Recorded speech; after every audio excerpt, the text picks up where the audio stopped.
Assalamualaikum warahmatullahi wabarakatuh. Nama saya Etin Trianda Suntari. Di sini saya akan menjelaskan tentang sumber daya alam dan keanekaragaman hayati. Pengertian sumber daya alam. Secara yuridis, pengertian sumber daya alam tercantum dalam Undang-Undang Nomor 32 Tahun 2009 tentang Perlindungan dan Pengelolaan Lingkungan Hidup. Dalam peraturan tersebut, sumber daya alam adalah unsur lingkungan hidup yang terdiri atas sumber daya hayati dan non-hayati yang secara keseluruhan membentuk kesatuan ekosistem.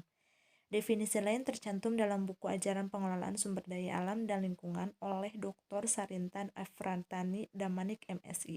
Sumber daya alam adalah segala sesuatu yang berasal dari alam dan dimanfaatkan untuk memenuhi kebutuhan manusia.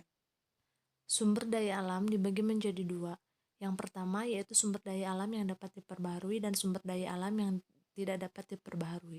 Sumber daya alam yang dapat diperbaharui adalah sumber daya yang terus ada selama penggunaannya tidak dieksploitasi berlebihan.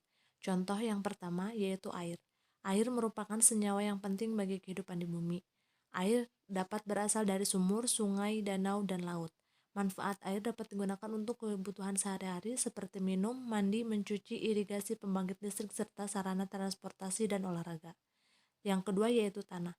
Tanah adalah hasil pelapukan atau erosi batuan indukan organik yang bercampur dengan bahan organik.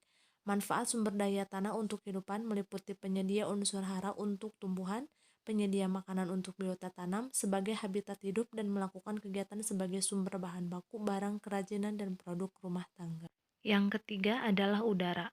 Udara adalah campuran dari berbagai macam gas yang tidak berwarna dan tidak berbau yang memenuhi ruangan. Manfaat udara sebagai sumber daya alam adalah membantu penyerbukan bunga sebagai sumber untuk bernafas, sebagai jalur penerbangan pesawat terbang, saluran komunikasi melalui satelit atau antena, saluran tenaga gerak. Yang keempat adalah tumbuhan. Tumbuhan adalah organisme hidup yang tergolong dalam kerajaan tumbuhan atau kingdom plantae. Untuk bertahan hidup, beberapa spesies tumbuhan melakukan fotosintesis dengan bantuan cahaya matahari. Manfaat tumbuhan adalah sebagai bahan makanan, obat-obatan, bahan pewarna alami, penyedap makanan, dan sebagainya. Yang kelima adalah matahari. Matahari adalah pusat tata surya. Matahari menghangatkan laut, menggerakkan atmosfer, menghasilkan pola cuaca, dan memberi energi kepada tumbuh-tumbuhan hijau sebagai penyedia makanan dan oksigen bagi kehidupan di bumi.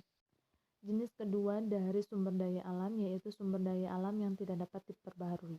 Sumber daya alam yang tidak dapat diperbaharui adalah sumber daya alam yang jumlahnya terbatas karena penggunaannya lebih cepat daripada proses pembentukannya. Apabila digunakan terus-menerus, maka sumber daya tersebut akan habis. Contohnya yaitu minyak bumi. Manfaat minyak bumi adalah sebagai bahan bakar untuk memasak, sumber bahan bakar alat transportasi, bahan pembuatan atau sintesis senyawa dalam produk cat, kosmetik, plastik, karet, deterjen, dan lain sebagainya, dan sebagai pelumas atau oli dalam berbagai mesin kendaraan. Yang kedua yaitu batu bara. Manfaat batu bara yaitu sebagai bahan bakar pembangkit listrik, bahan bakar utama bagi produksi baja, semen, pusat pengolahan alumina, pabrik kertas, industri kimia, serta farmasi. Cukup sekian presentasi dari saya, kurang lebihnya mohon maaf. Assalamualaikum warahmatullahi wabarakatuh.